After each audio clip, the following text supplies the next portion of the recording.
ములుగు జిల్లాలో నిర్వహించిన సమావేశంలో మంత్రి Seethakka BRS working president KTR వ్యాఖ్యలను ఖండించారు. రాహుల్ గాంధీ సీఎం రేవంత్ రెడ్డిపై చేసిన వ్యాఖ్యలు పూర్తిగా అనుచితమని మండిపడ్డారు. వెంటనే ఆ కామెంట్స్ వెనక్కి తీసుకోవాలని డిమాండ్ చేశారు. కాంగ్రెస్ ప్రభుత్వం రైతు సంక్షేమానికి కట్టుబడి ఉందన్నారు. బీఆర్ఎస్ నాయకులు అసత్య ప్రచారాలతో ప్రజలను తప్పుదోవ పట్టిస్తున్నారని ఆరోపించారు. వ్యక్తిగత విమర్శలు, విష ప్రచారాలతో రాజకీయాలు మానుకోవాలని కేటీఆర్కు హితవు పలికారు.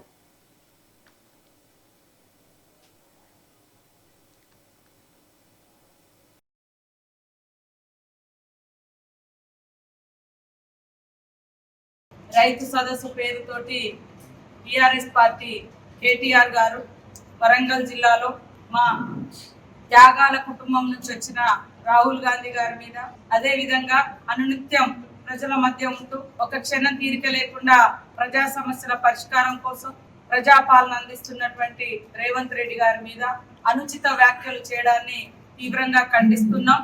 వెంటనే వెనక్కి తీసుకోవాలని కూడా ఈ సందర్భంగా డిమాండ్ చేస్తా ఉన్నాం.